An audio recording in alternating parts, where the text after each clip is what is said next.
Hello and welcome to A Critical Dragon, where I talk about fantasy in film, television, and in books. And today I am joined by my good friend, Dr. Philip Chase. Philip, hello! Hello, AP. How are you? I am doing fantastically, my friend. And today, I'm actually quite excited about this. Today we're talking about Ian C. Esslemont's Stonewielder, the third book of one of the novels of the Malazan Empire. It's book three. And one of the reasons why I'm excited about these talks is when we discuss the Malazan Book of the Fallen, we've both read it.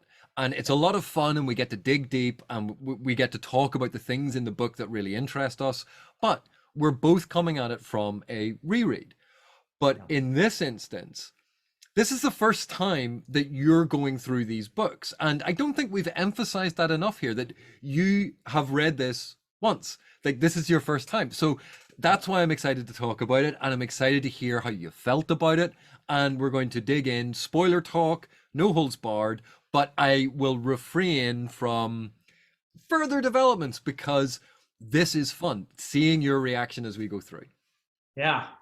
So one of my first reactions is, wow, the storm wall. I mean, that is just one of the most fantastic creations I've seen in a fantasy world. And I mentioned in the non-spoiler discussion how much I was just blown away by this element. And I had been so curious in reading the Malazan Book of the Fallen about these little references to the storm wall thing and the way in which soldiers would speak in awe of someone who had stood the storm wall. And I was like, what is this thing? What is this place? So now that I have really been introduced to Corelry and the storm wall and the storm riders and everything else, wow, is just kind of the first thing. It's truly fantastic. And Esslemont, as I said before as well, he is one of the best writers of atmosphere that I have ever encountered. I just really love that about his books. And that just sort of sucks me in to the story, how good he is at that. And he brings in that horror element at times. So just really great stuff, epic stuff. I mean, you have the big naval battle, and you have other battles going on. You have stuff going on top of the storm wall. You have the Chosen, and you have and you have the big battle going on with Ivan. Do you say the R, or is it Ivaner or Ivan? I don't know. It looks like Ivan to me. So Well, we all know that I have an issue with pronunciation in the Malazan world, and have a tendency just to pronounce things my way. So I just called him Ivan. Okay, I did Got too. the R. I didn't want to say Ivaner because it sounds a little weird, but I want to punch you in the face. yeah, exactly. So yeah, and then there's the usu with the umlaut. I don't know how you say that. Usu. Well, So to be honest, the umlaut is greatly underutilized in fantasy, whereas the apostrophe, as we well know, is overutilized. I am pro umlaut. oh, then we've got to put an umlaut in Professor Fireballs then. Let's see, where can we fit an umlaut there? Well, I'll work on that. As a brief digression, if you're going to put an apostrophe in professor, you would do PR apostrophe F, because you're replacing the O with the apostrophe. We could do that too, yeah. But I kind of like saying Professor Fireballs. Well, Oh dear. what I love about this, we're both academically trained. You Yes. are a lecturer. You're eloquent. You teach for a living. What Yeah. do you think about this book? Oh, it was so cool, and there was this stuff exploding, and then there were these fights, and there was a naval. That's how much excitement. We are like giddy schoolboys Yep. talking about this. And Yep. anytime someone says to me that literary analysis is boring or books are boring, and you go, look at the genuine excitement that we get from it. We love this stuff. Yep. But before we unpack all of the things that you've mentioned so far, I think let's deal with the sea battle, and then I want to move on to talk about theme, because there's a lot of really cool thematic stuff. Absolutely. But let's talk about the sea battle, because I get a feeling that in a lot of epic fantasy, naval engagements don't quite get the love that the big battles with huge armies moving around, they don't really get the same attention. That's not that they don't happen, but they're not as common. And I loved this sea battle. Yeah. So tell, give me your impression of it first, and then I'll tell you the things that I really like about it. So Esslemont does several things really brilliantly. And one is the buildup to it.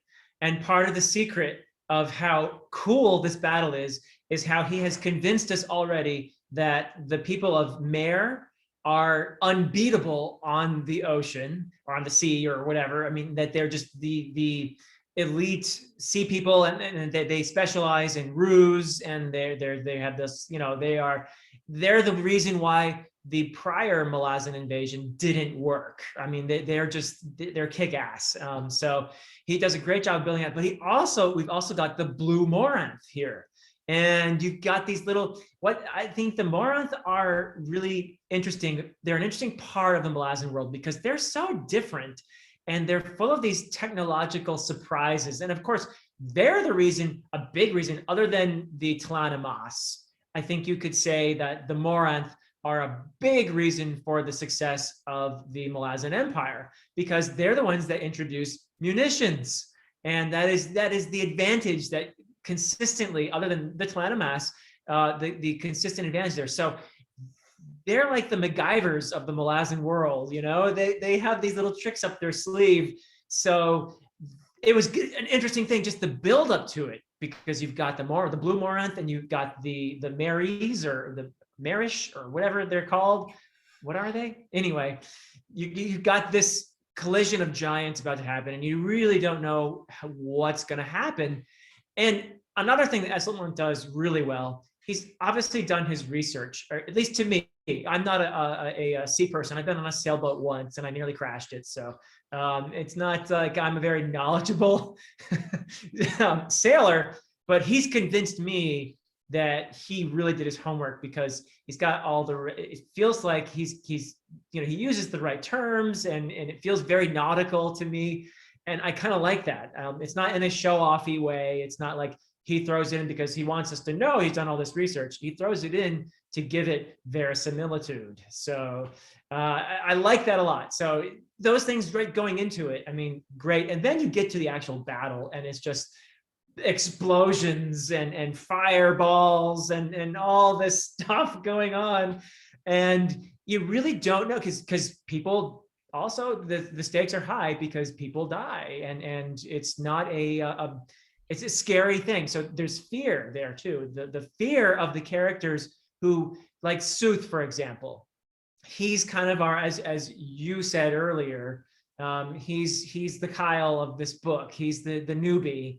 And we're kind of seeing things at certain points during this battle through his eyes, and we're terrified because we don't know what's going on. We're not sure how well we can swim, and it's just all this, collisions going on, and the chaos. And somehow Esslemont succeeds in conveying just how crazy this all is, because we don't know what's going on, and it's scary. But we know that we could die any second. So,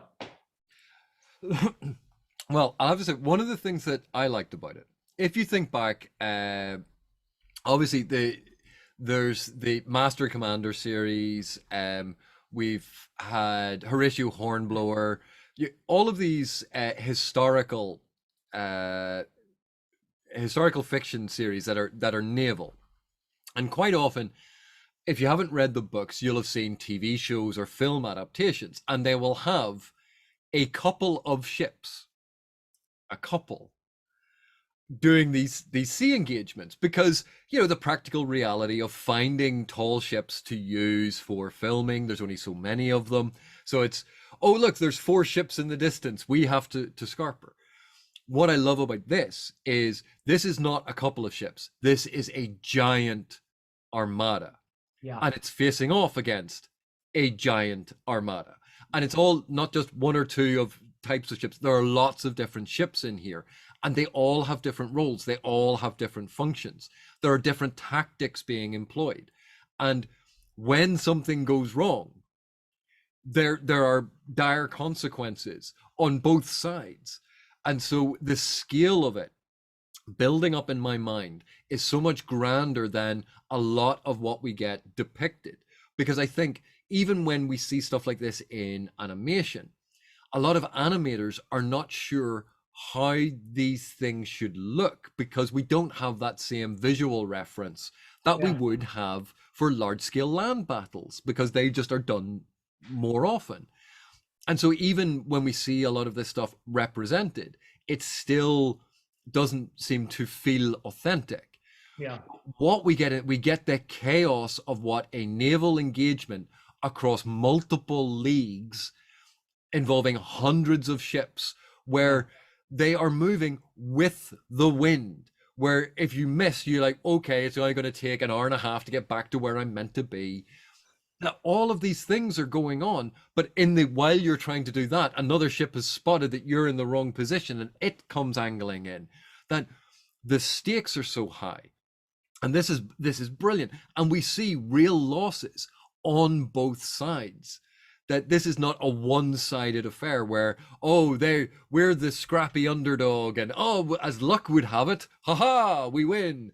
No, this is a scrap. And even when they win an engagement, they go, well, our ship's sinking. Yeah. And there are a couple of standout moments. One is when the blue Moranth reveal the Greek fire. Yeah. Because we know that they have munitions. We know that they've experimented with munitions. And we've seen with quarrels and even the design of the munitions, we know that they're really intended to be dropped on people. Yeah. And they had these big towers at the front of their ships. And of course, like I'm thinking in my head as I'm coming, oh, it must be there's some sort of munition they're going to throw. And it's not. It's a giant gout of alchemical fire raining down, this Greek fire that we've heard about from myth, legend, and even referenced in history that burns underwater. And just that cinematic visual of these giant ships, streams of fire coming down, and then the terror of what do you do? It's liquid napalm come rolling down through, jump in the water, you're in the middle of the ocean. This is it. And then the other sequence that I absolutely love is our ship's damaged. Let's take theirs. And it's the boat hopping that starts going on. It's like, well, there's too many of us now in this boat. Well, okay, let's get another one. with Relish, right? With Relish and the people with him, yeah. And Relish starts capturing enemy vessels. Yeah. And it's the chaos and insanity of it. And it's a brilliant character moment because, okay, we're in a big tub. That's a really agile ship. Let's steal it. And they take it and then it's like, well, now there's too many of us. It's not going to be, well, okay, let's steal that one then. Then we can have two. And it's so ludicrous and absurd and yet genius and it works and it fits. Yeah. So I loved this sea battle as a brilliant action set piece that did something that I wasn't expecting.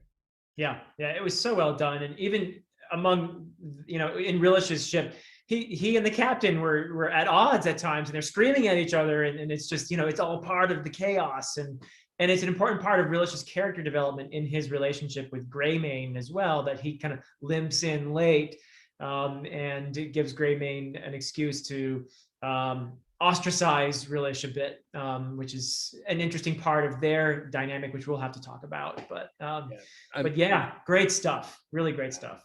But so before we get on to talking about like Relish and Greymane, which I think is a fascinating conversation, I did want to touch on some of the theme stuff because this is something that engages both of us.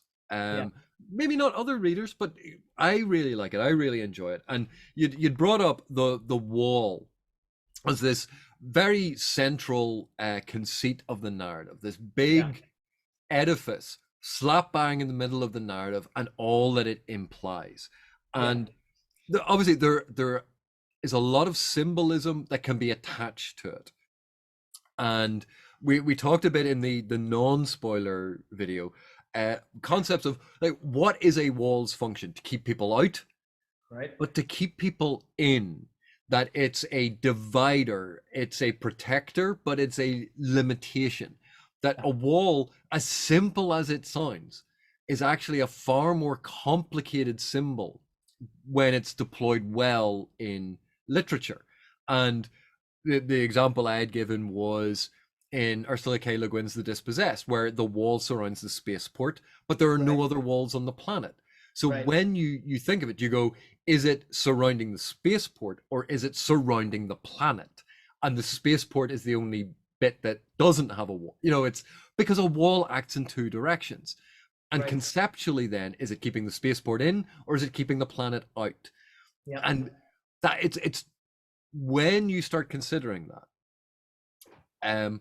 and it makes the symbol here much more complex. So what did you think about it? Yeah, it's interesting because this particular wall, the storm wall, is very much tied to the religion, because we get this wonderful foundational story in the prologue of the lady conferring the wall, essentially. And the wall was put there to protect. And of course, she has convinced the people of Corelry that the wall is there to protect them. We find out, this is this is at the end, really, essentially, that we find out that that wall was, and everything they've sacrificed all these years was really about protecting her, or what she is a manifestation of, which I think it's fairly clear. It's just not a spoiler, right? Oh, no, it's absolutely clear that it's parts of the crippled god. Precisely. That fell on Corelry and devastated it. And when we look at the map, you can actually see it's cratered. Marks, the craters. These calderas that formed, or the center, these craters that have filled in with water. So, and that's, sorry, I was just gonna say, that's the first part of the prologue too. That's in there as well. We get a different perspective because it's in the prologue to Memories of Ice that we get the description of the falling of the crippled god. Here we have another version of that event from the perspective of this fisherman, and it's really cool. But that's your first hint. It's a hint early on, right? That what you're actually, the lady is actually a manifestation of the crippled god, I guess, is what we're being told by that prologue, and that is confirmed at the very end. So what's cool though about the wall, the storm wall, being this, it's a physical barrier, obviously, to keep out the storm riders. So I'm really wondering now what the storm riders are, if they're after the crippled god in some way. That's got to become clear later, I assume, but they're clearly not after what people think they're after. It seems to me that they have been defined in a very interesting way, by this wall as the other, as the outsiders. They are this. We saw that in Night of Knives at the very end, right, when the one storm rider washes up on the beach and the grandfather kills it. But before that, it says, why are you killing us, essentially, right? The storm rider says that. So it's interesting how this wall becomes part of the religion. It becomes part of the culture of this continent. It is a symbol of them keeping out the other, keeping in the identity that they have asserted for themselves, which is so wrapped around the lady and this whole religion, which seems rather intolerant. Or let's say that there are intolerant versions of this religion that seem to be dominant at the moment. So the wall is all part of that, isn't it? So just to go back on another part, because there is another way of interpreting the pieces of the crippled god and the lady. Okay. And if you think of, if there was a spirit that was present on the land, then it took hold of the power of the crippled god's flesh. Okay.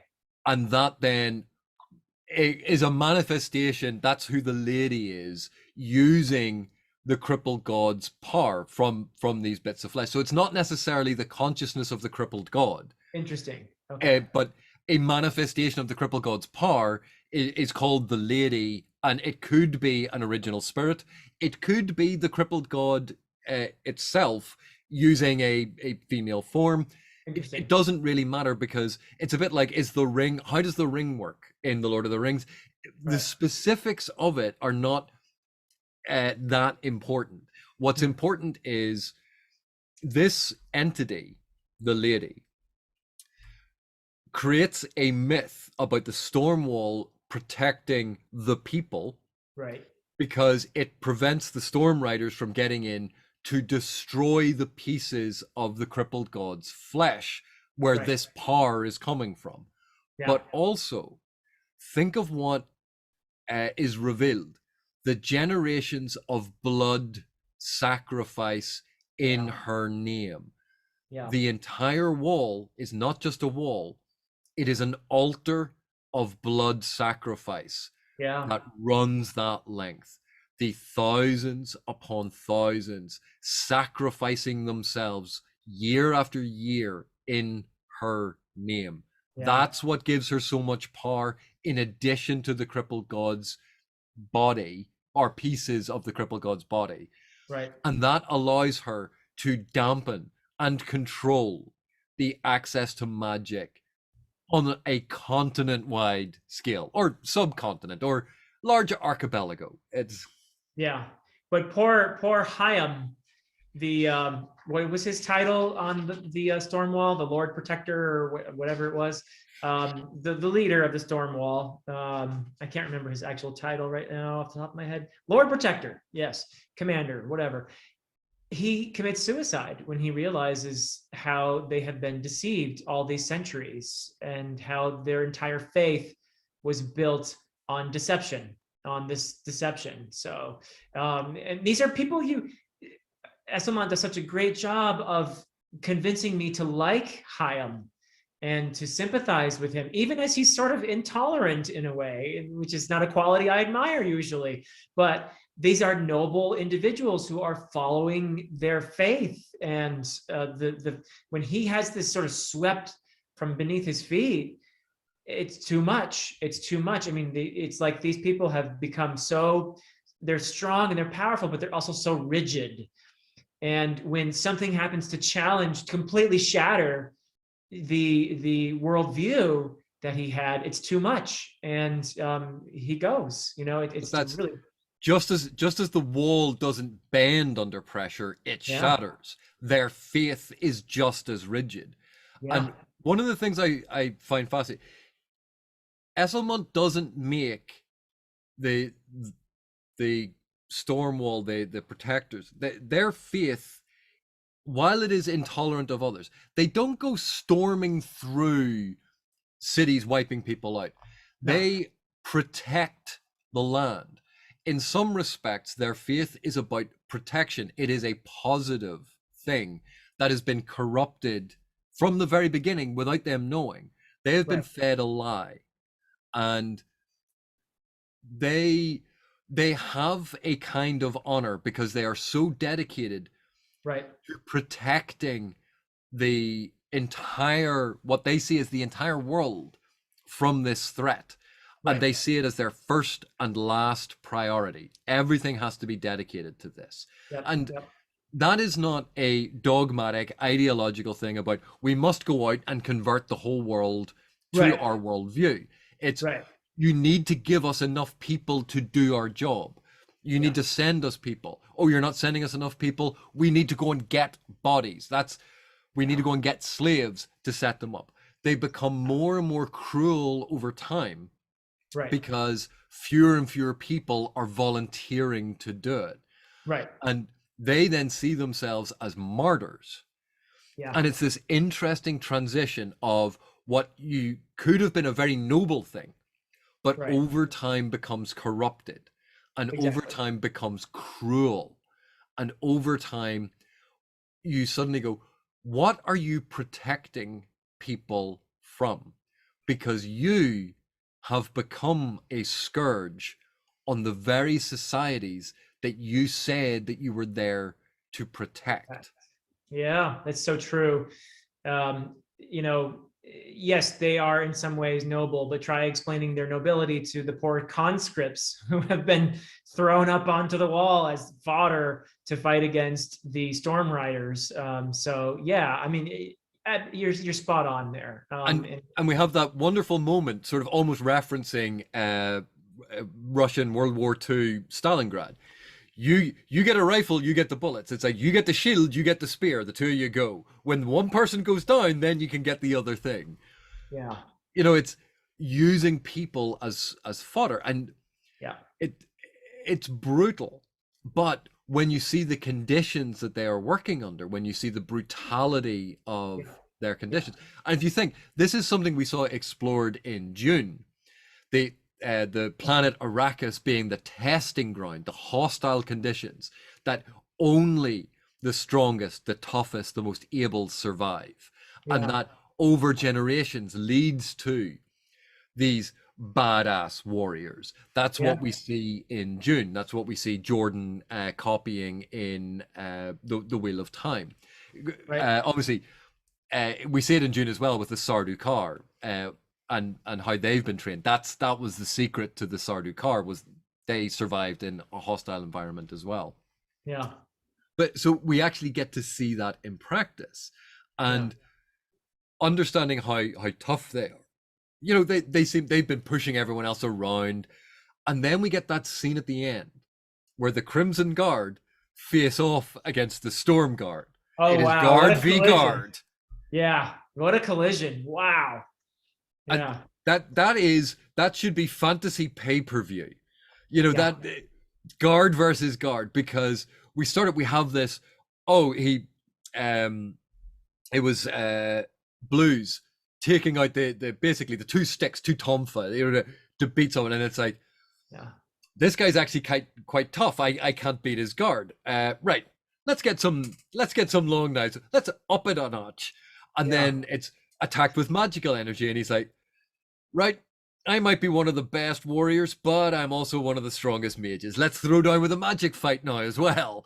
And it just escalates and keeps building, that each time you think you've pigeonholed a character, you understand a character, and it just then Esslemont ratchets it up one more level each time. And you go, dear God, these Avowed are so powerful. They are, like, we saw that in Return of the Crimson Guard. Right. We saw that they were basically their own little tank unit plowing through the standard Malazan army. Yeah. But now when we see them together, we go, those weren't necessarily the toughest of the Avowed. Yeah, look at Iron Bars. Holy cow. What that guy goes through is just unlike anything. I mean, to have Usu stick his hand in there and grab his heart. I mean, that is the creepiest thing I've ever read, I think. The Usu parts just totally had my skin crawling. But for him to be in there, weave his hand in through his guts and grab his heart so he can use that power, that energy. And for Iron Bars, even just to survive that. But the moment, I mean, I hate to relish in stuff like this, but the moment when Iron Bars finally gets him, by the throat, wow. I mean, there's that contest of wills and everything else there. I mean, it's just epic. But that scene where Iron Bars has him by the throat, and Usu has him by the heart. Who's gonna die first? Yeah. Yeah, and Iron Bars is just like, yeah. Yeah. But wow. That's it. I can't think of another scene like that. We've seen scenes before where, it's someone has the knife at their throat and they go, oh yeah, but look down. And so their knife is down there. We've seen that. We've seen someone who's getting run through and then they grab their arm, pull themselves along to go, yes, I'm going to take you with me. Yeah. But he's lying there. The guy has his arm inside his chest, holding his heart. And he's like, yeah. Oh, it's crazy.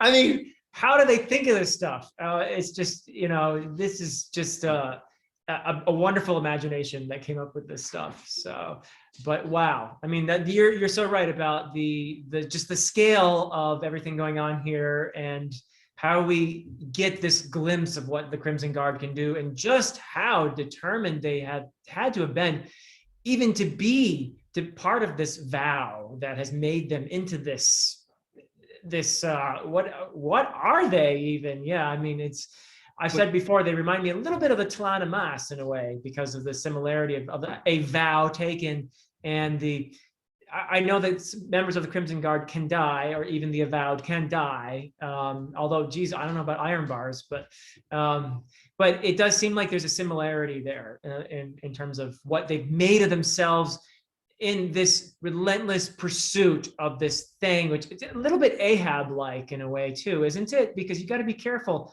when you pursue something relentlessly. It's like Roland in the Dark Tower series, going to the Dark Tower. It's like Ahab after the White Whale and all of that. You know, I think it's not entirely a positive thing here for the Crimson Guard, but I think one of the interesting things is we see the Crimson Guard physically powerful. We see even the mages are tough. Someone who is just a combat mage, but they're also an avowed Crimson Guard and can hold their own in a fight against the Stormriders. Yeah. Oh yeah. But yeah. you know, because we see Shell do that. She's just a mage. Yeah. And she's kick-ass on the wall. Yeah. But so we see how powerful they are physically. We see how powerful they are magically. Right. But I think what really comes across in this one, in Stonewielder, is how powerful they are mentally, the strength of mind that they have. Because that group of Blues and Shell crossing the wastes where the frostbite was setting in, where bits of their noses were falling off, their ears, their fingers were being damaged. Yeah. And they just trekked across the Arctic wastes, where the Jack looking at them were going, what? Who are these people? Yeah. Don't you? And they're not even wearing the correct clothing for it. They're just, yes, we have to just keep going this way. And they just plow through. Then when we see what Iron Bars goes through, being forced to stand the wall, but Corlo having to test his friendship and loyalty of, do I lie to him for his own good? Yes. Do I tell him the truth and break him more?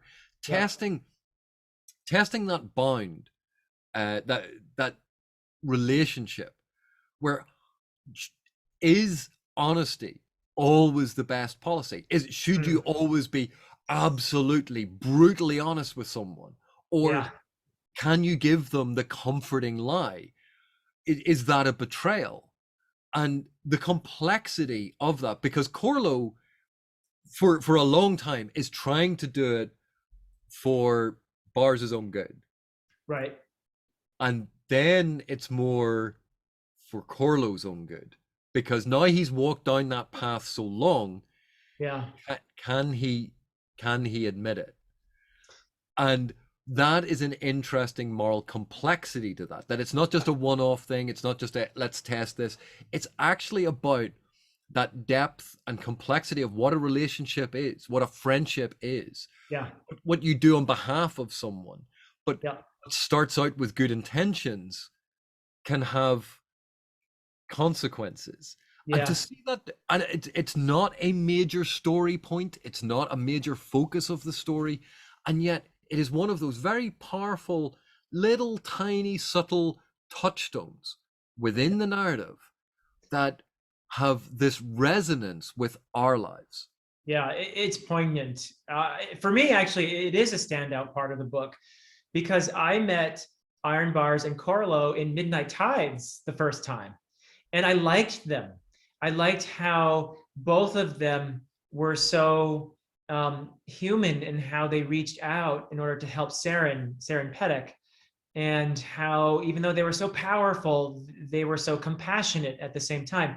So I already liked these characters a lot, and their relationship was special. You could see it even in Midnight Tides. So I'm watching this happen to these two beloved characters, and the intertwining of the betrayal and the friendship themes in this particular thread was just so powerful to me.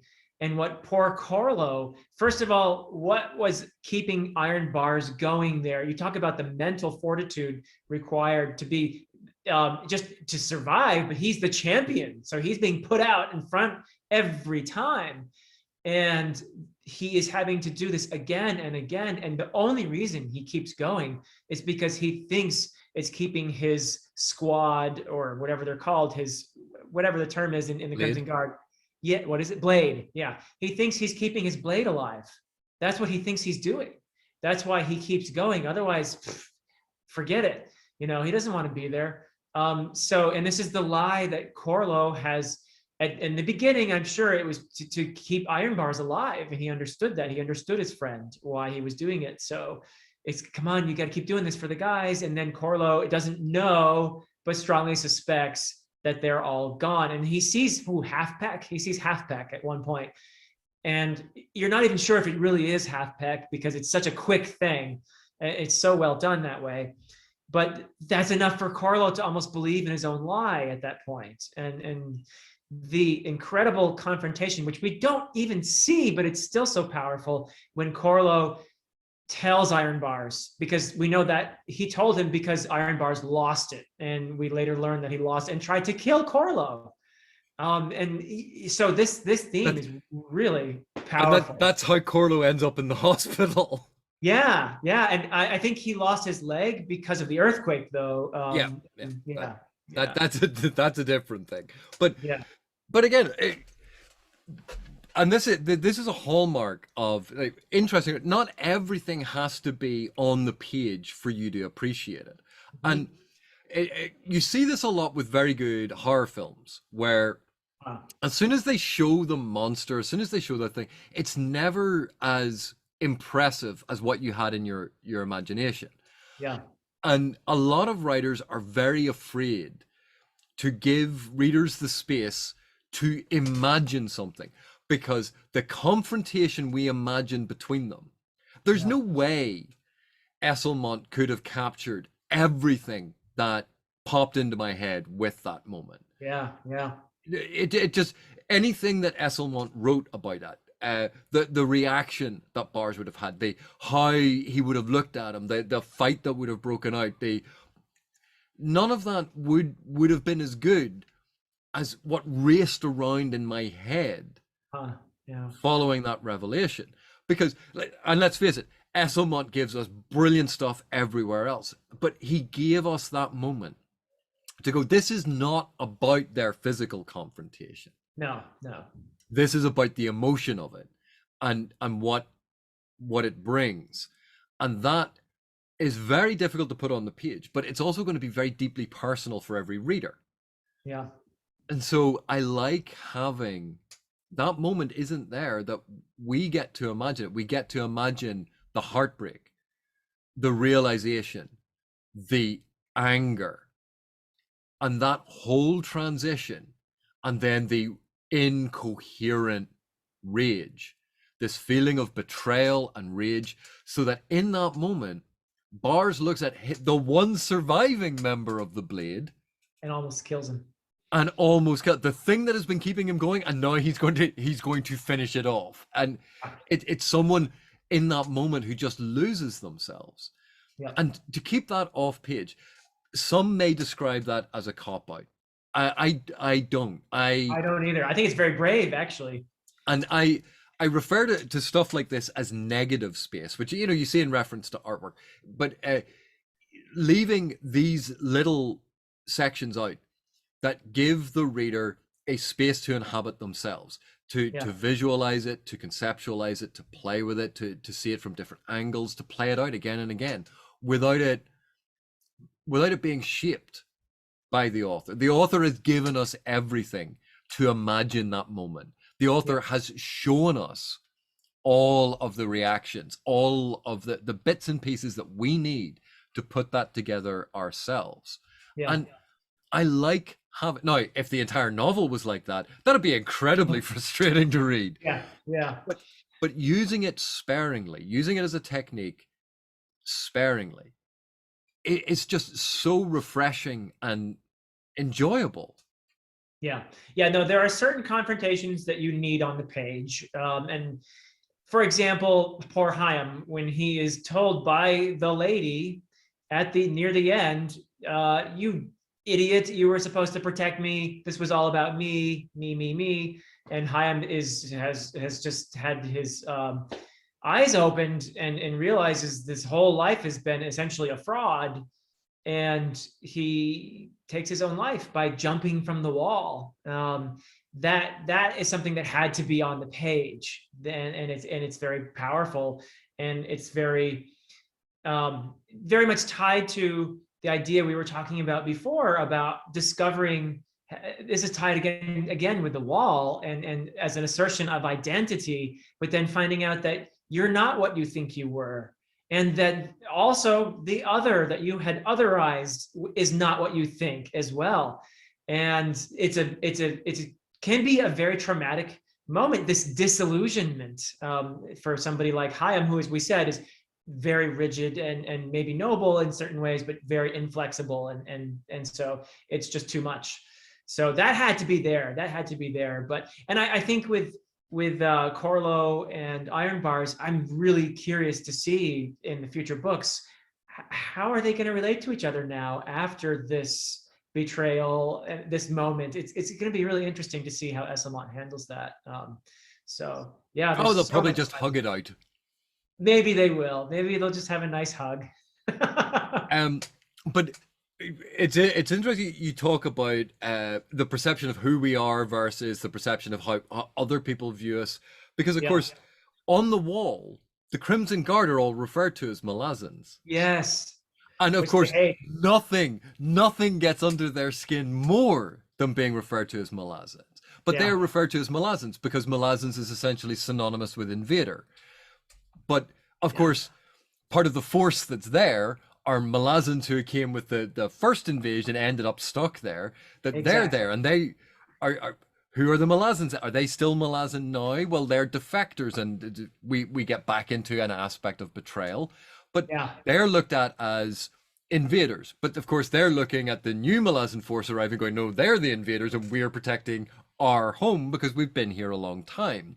And then when we look at the Storm Guard themselves, and they regard themselves as natives, and yet we meet members of the indigenous population, the tribal population, who were there going, nope, you were invaders too.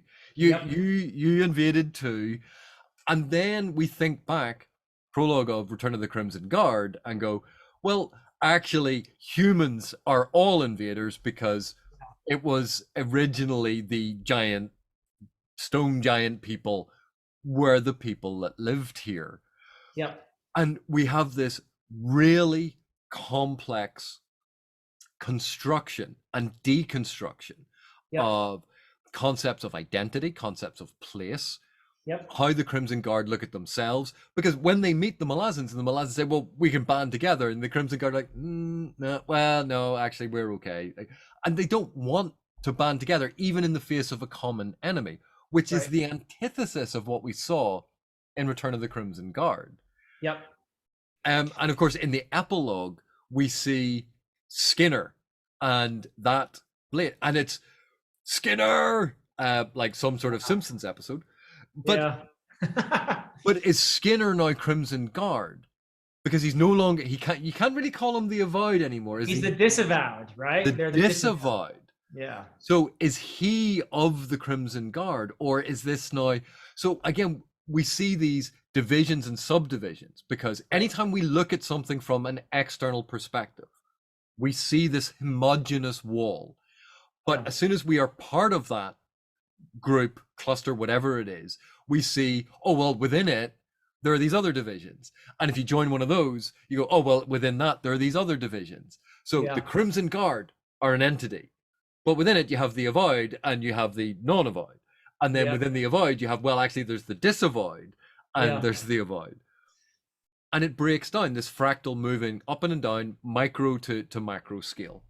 Yeah, it's great. There's even one epigraph in the book. I wish I could remember which page or which chapter is associated with, but at one point, Esslemont gives us an epigraph that he's posing as some historian among the people of the Corelry, and essentially what it's saying is the lady chose us to displace these natives Yeah, that, Yeah, I but mean, right, you keep talking. I'm going to try and okay. find it because the exact wording is brilliant. It's brilliant. And so he's posing as this pompous historian who is asserting it's a version of manifest destiny, that which is what we have here in my country, where the people of European descent essentially said, yes, we're here and God wants us to be here. And furthermore, God wants us to take this land away from you natives. And because we are God's chosen, essentially. And so this is what we have a version of this in this epigraph, which was just so striking to me.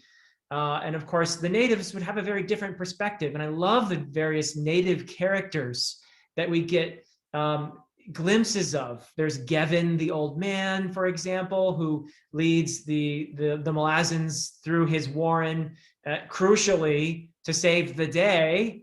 And then there are the boat people who bring the Crimson Guard to where they need to go, and just some great moments with them. Did you find the page? Yep, it's the epigraph on chapter 5. Aha. And it, sorry to interrupt, but I mean, this is so well done because of it. It's a fictional history in a fantasy book. This Yeah. is not a direct comment on America. It's not an attack on No. America. No. But, and so the people came to the land promised and set aside for them by the Blessed Lady from time immemorial.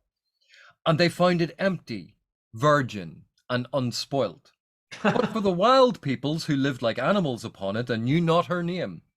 And so the people brought to these wild folk her name with flame and with sword, and they were enlightened.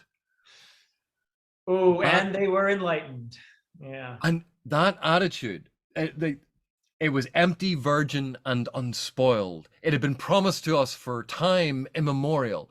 Except for Well, those savages. Yeah. apart from the people who already lived here. But, Yeah. but it's okay. We brought our faith to them with flame and sword. And even the play on the word enlightened. Yes, they set fire to them. Yeah. That idea of what colonialism, what that approach to the conquering of nations Yeah. throughout human history, and we're not just talking about European expansion into the Americas, Oh, no. or European expansion into the African continent, It's in or European Asia. expansion into Asia, but Yeah. also think of the wars in Asia, or the Mongols, the Huns, the Romans, any period in history. There's been a belief that we, the conquerors, are more civilized than you, the people we have conquered, because if Yep. you were better, you would have won. And we have won. And clearly it was because we had right on our side. That attitude is so frightening because Yes. it is such an easy belief to swallow, because it makes us feel good. It makes us feel right. It forgives us our sins. It forgives us the terrible things that we do. Yep. And it feeds into this tribalism where we identify with ours, and you are other, you are lesser, you are not as worthy. And this is so easy to believe in. And yet in this book, yes, that's an epigraph. Another one is something along the lines of history are the lies we tell ourselves to forgive us our sins, or something, is another line later on. But we see this played out in a lot of different arenas, where but even the indigenous shaman who helps the new Malazan invaders, Gevin, yeah, to get rid of the Storm Guard, who are protecting the crippled god's bit of body in the box. Yep. And so the complexity of that. Yes. This is not simple. It's not straightforward. It's not Esslemont going, naughty, naughty, colonialism bad. Right. It's never as simple as that. And I like that he doesn't shy away from the complexity. He is freely open and exploring the problematic nature of colonialism, the Yeah, horrendous barbarity committed in the name of bringing civilization to the savages. exactly. Speaking as a person from a nation that was conquered by an educated, civilized nation, and they brought civilization to my savage part of the world. At least he got tea. Oh joy! But you know that tea was stolen from India, so like there's even an issue with that. But it's a complicated, Yes, nuanced discussion. It is not as simple as good and bad. There yes. are benefits that were brought to the country where I live because of how it was conquered. There are Yeah, problems as well, but you do definitely see it with the Malazans. Sometimes the Malazans will come into a culture and that they're trying to take over, and there are certain elements within that culture that are happy to have the Malazans because they are a persecuted minority within that culture. So there are layers and layers here, and as you say, complexity and another theme where this occurs, if we're done for yeah. this one, is that betrayal thing that we talked about before, is particularly in regard to the title character, Stonewielder, aka Greymane, and he's somebody we really should be talking about. I think so. I think there's just so many sides to this character that get gradually shown to the reader, and you think for a long time there, you think, well, he's kind of a jerk the way he treats Rillish, and why is he so mean to him? And and of course he is the great betrayer in some narratives. In Corelry, he is the great betrayer, and to the Malazans, he's the great betrayer. And he betrayed the Crimson Guard, and yet Is there anyone he hasn't betrayed? and somehow the poor guy has gotten the short end of the stick so many times. As it turns out, he's trying to do what's right, and it's like he has these choices before him. You can basically participate in the annihilation of a continent, or you can allow the continued atrocities and bloodletting that have been happening. As poor guy is given these choices, and he's muddling through the best he can in a way. And so, I just love the evolution, the arc of Greymane through Stonewielder. It's just so fantastic. And how you find out he was trying to protect Kyle and even Rillish and other characters in a Was way. he really trying to protect Rillish?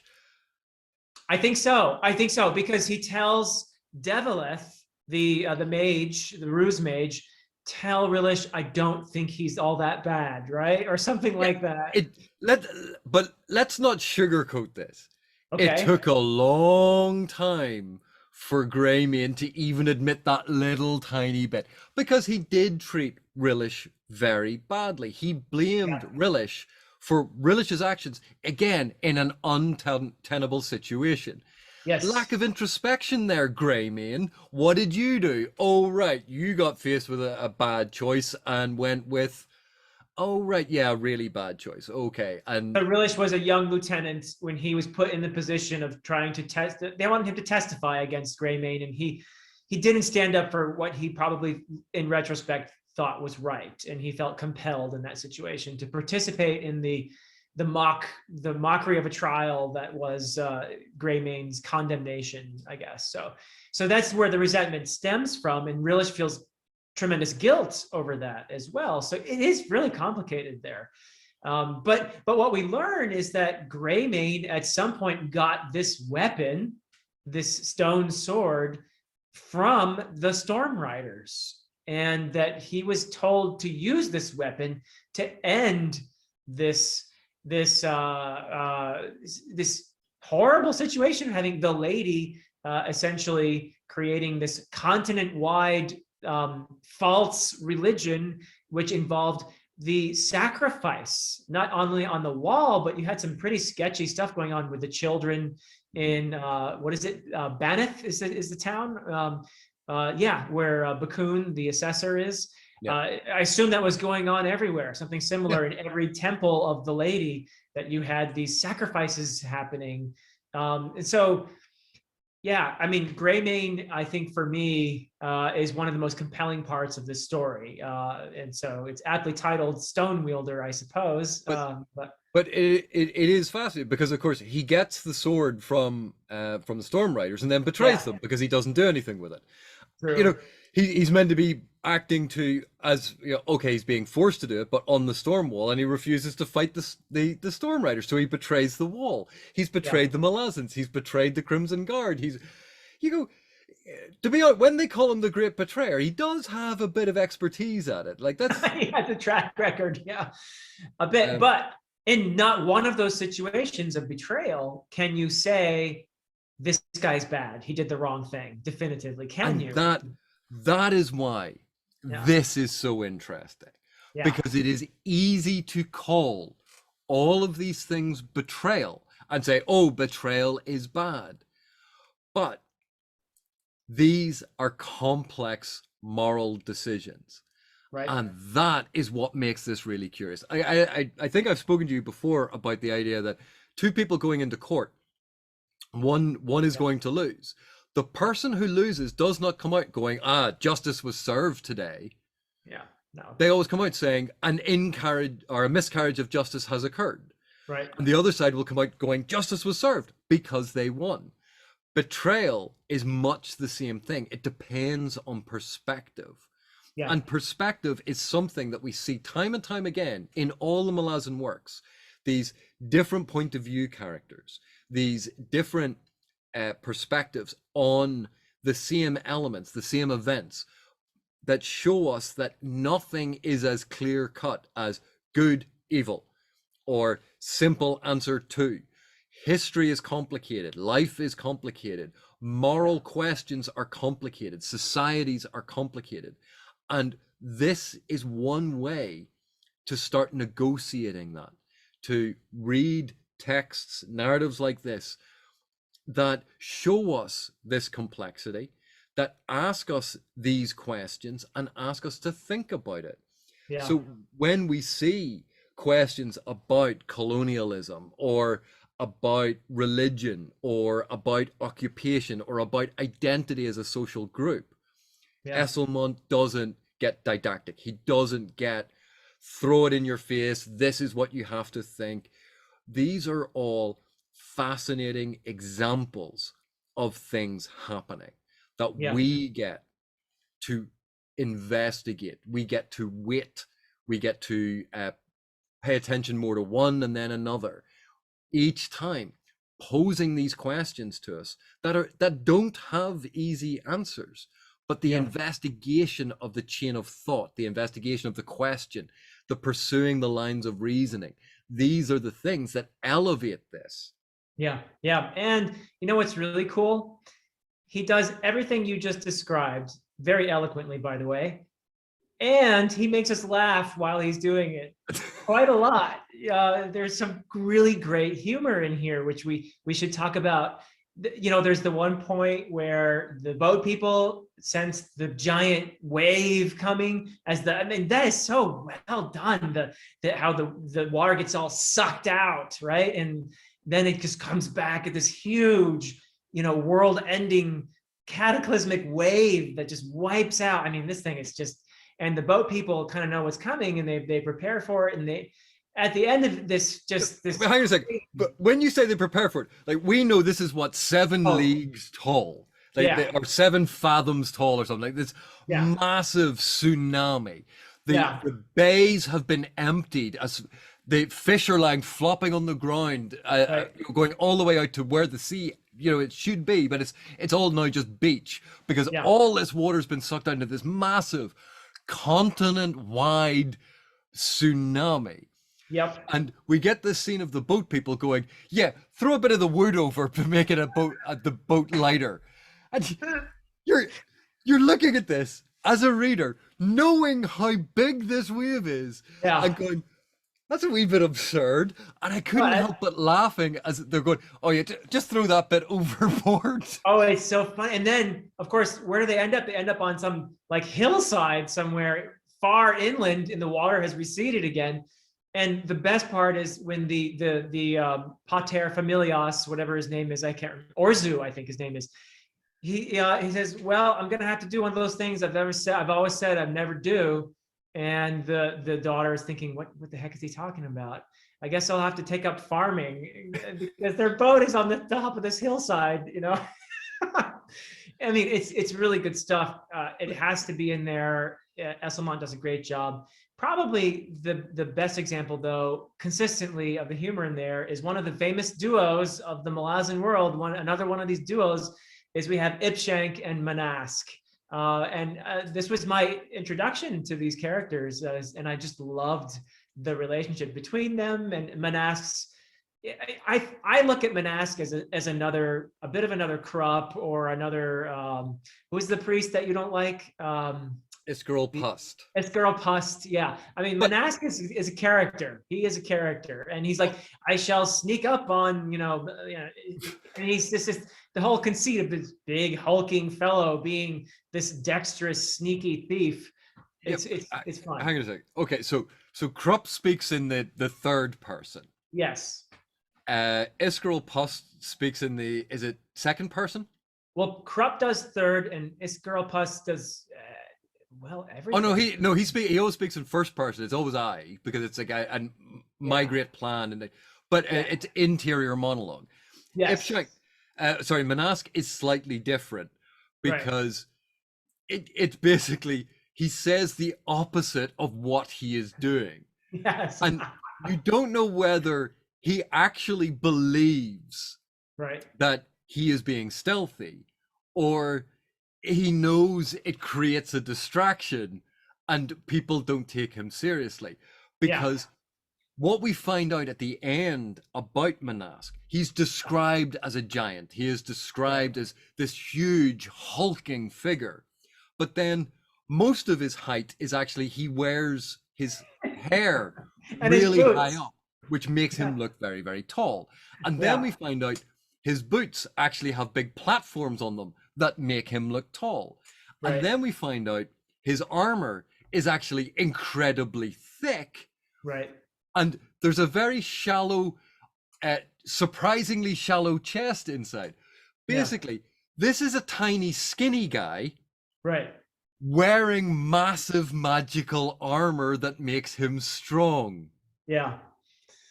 And it's the ludicrous, absurdist moment. And we have this time and time again in Malazan, where there are these little characters that get dropped in that are larger than life, that are absurdist. And, I can understand people going, but this doesn't seem to fit. And then I think of some of the characters that I have met in my life or on my travels, some of the larger than life characters that I have met. And I went, he's not as absurd as you think. But what one of the things that I admire about Ipshank and Manask is Esslemont does not overuse them. It's very easy when there's a comedy character that you go, I want more of them because they're so funny. But the more you use them, the more you run the danger of them not being funny. And the more you overuse them, and they end up, they're not as effective. They aren't as funny anymore. And it's that old rule. It's better to leave someone wanting more than to have given them too much and ruined their time. So the fact that Manask is still funny in all of these scenes, and in that epilogue at the end, when the ex-mayor is drowning his sorrows, I was robbed by a giant. We know it was Manask, and Manask finally got his gold that he's been after the whole novel. He's a fun character. Others who are in the same vein, I think, are the native mages who have to be in hiding because of the lady and the proscription against magic. I can't remember all their names, but there's Carfin, and then there's the one Totson, who betrays them, and the others. But they're an interesting group too. They're a lot of fun. They're a ragtag kind of group who, and I especially like the one who helps Ivan. What is her name? Sister Oh gosh, sister something. It's a one syllable word. Uh, Gosh or Gauche, Sister Gauche. I was saying Gauche. Were you saying Gauche? yeah. Okay, Sister Gauche. I loved that character, and that was fantastic in there to have her. You know, behind the sort of shabby appearance, there is something. There's some depth there, which is it just suggested, which is really cool. And I like the role that she played, not only in saving everybody, but also in helping Ivan along his journey of kind of, you know, of accepting his role, I guess you could say, which he's sort of been set up for. So that whole part of the story was really interesting too. I thought the army of reform and Ivan and everything that was going on there, and you had the one Malazan general or whatever she was under Greymane, who Martal, who was just a military genius, and was doing the best with what she got. I love that character. I was kind of sad to see her go, actually. But And I think one of the things that's interesting about this is one of these thematic connections that we have to Return of the Crimson Guard, and that actually traces all the way back to Night of Knives, because we'd seen events in Night of Knives that we knew the legend of, but we saw what happened. So we get this sense of legends are based on things and then reinterpreted that may have a grain of truth but may be different. In Return of the Crimson Guard, we saw how some of the actions of certain sappers who you enjoyed reading turn into a legend, create a legend, but we also see the truth behind certain legends. And here we see the lie that was told at the beginning about the lady to create this religion, but here we see the creation of a new religion that has a truth at its heart, not a lie.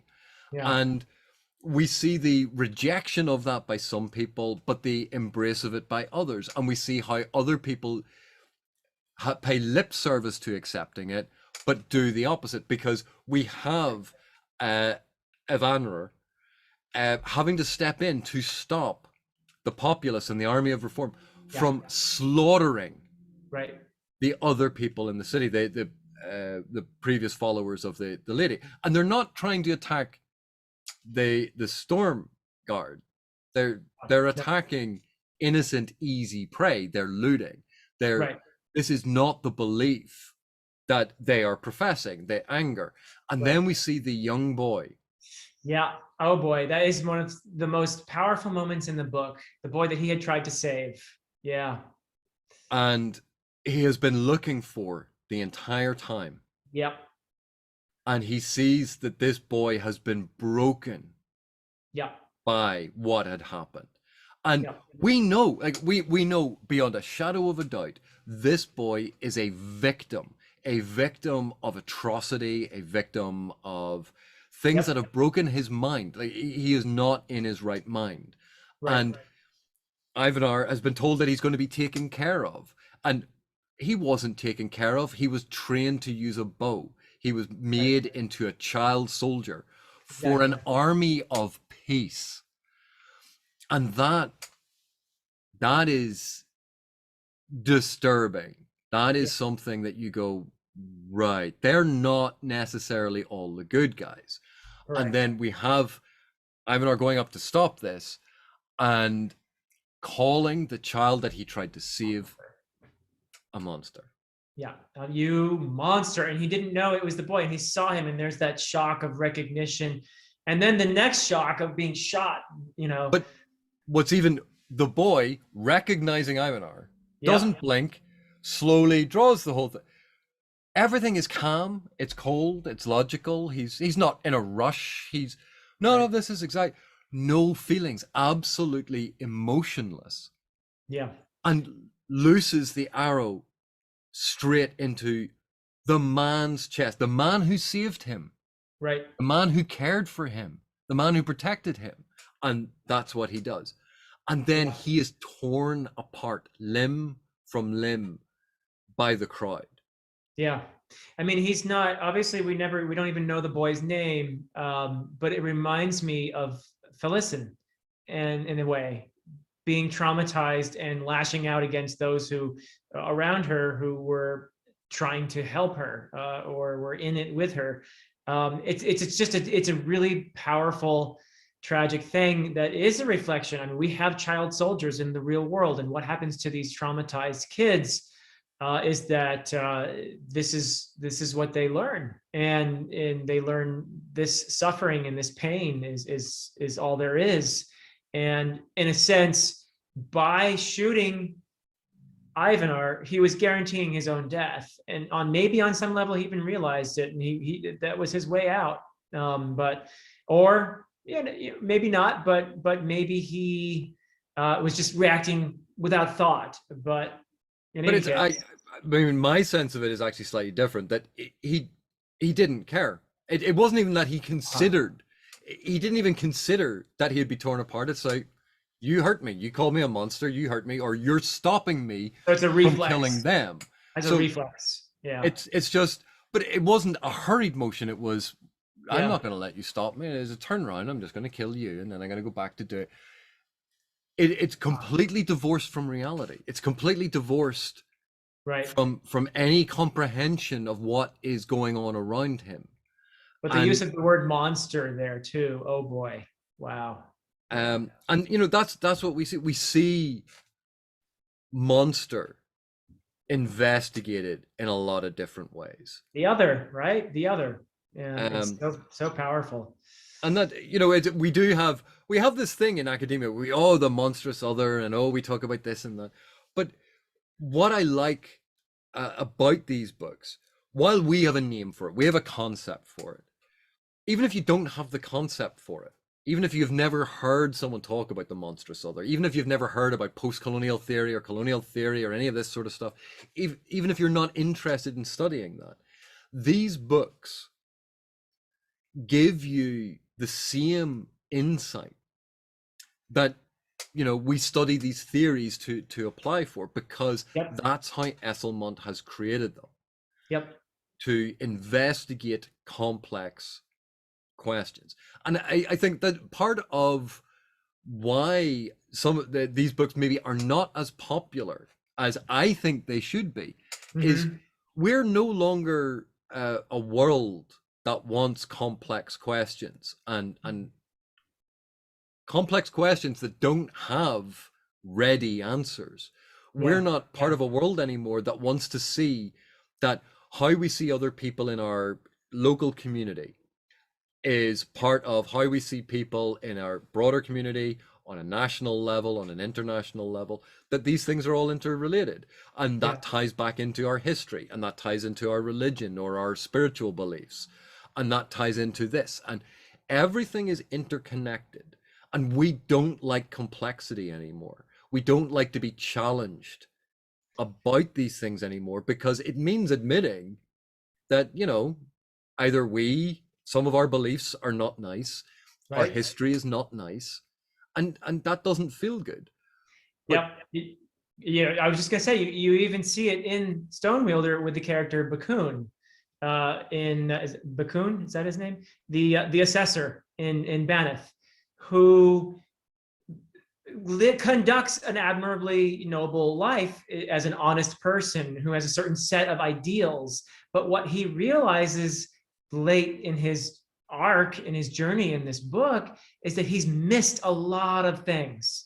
And it's because he was so blinkered and so set in this one way of seeing things. And it's his interactions with characters like Gavin, the old native fellow, who show him just how limited his concept of justice is.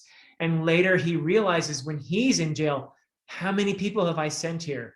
And was I right to do it? And so his eyes are really opened in a big way. And that is a challenging thing to happen to you. And so, you're right. People don't like to it's unpleasant to have your beliefs challenged, and your comfortable, easy concepts, and your narrative about yourself, which is, I'm the good guy. I'm the center of the universe, right? Oh, wait, I forgot you are AP, right? Yeah. But, and that's the thing, it's one of the big strengths of fantasy. It's one of the big strengths of speculative fictions, non-mimetic fictions, the science fiction, fantasy, horror. It gives us that psychic distance where no one is shouting it in your face. Yeah. No one is beating down your door to call you mean names. Right. But you get that moment of contemplation. You're reading a text. You don't have to be right there in the moment. And it poses these questions and it gives us time to think about them. And books that stay with me, books that resonate with me, books that make me consider things time and time again. Yeah. When I'm reading, after I'm reading, months, weeks, years later, things that when I come back to, I still haven't found a good answer to, but I'm slightly further along the path in developing one. Yeah. Books that do that to me are great literature. And as much as the action in this book is brilliant, and as much as there's a brilliant, fun, interesting adventure story, and there's some great characters, and there's humor, and there's a really cool setting, and there's awesome set pieces and these cinematic pieces, and it has all of this amazing stuff happen. It's also literature. It's also thought-provoking. Yeah. It does all of it. It really And does. Yeah. that's why I really, really enjoy Stonewielder. As much as I liked Return of the Crimson Guard, as much as I liked Knight of Knives, and they have things in them that I genuinely enjoy, Yeah. Stonewielder is such a good book. Yeah. And that's, I generally don't give evaluations like that about texts, but the things that Esslemont investigates here are so complex and so difficult to articulate and wrap our heads around. Yeah. And yet it seems effortlessly part of this entertaining story. Yeah, it's a very special story, and it's extremely well done. And I'm so happy that I've read it now, and I'm incredibly excited for the last 3 installments of the novels of the Malazan Empire. And AP, I want to thank you, because talking about these books with you has just opened things up for me so much more than I would have been able to do on my own. So I've enjoyed this. I don't know how long we've been talking, but it's been such a pleasure. And so thank you so much, as always. I'm delighted with this. And thank you so much, Philip. We keep saying this to each other, and every time it's absolutely genuine. Having someone that you can talk to, who you get feedback from, who you can bounce ideas off, and they bounce ideas off you. It's a genuine dialogue where both of us, I think, at the end of it, are elevated. It's not so much by your own bootstraps as lifting the other person by their bootstraps while they do the same for you. I think this works for both of us because we both come out of it going, yes, I have learned something, and it's been great. So thank you so much for this. I'll just, so anyone still watching, I'll link to the previous spoiler-free discussion on Philip's channel. I'll link that in the description below. Thank you so much for watching all of this. I have no idea how long this ended up being. Thank you so much for watching, and we will see you in the next one. Bye-bye.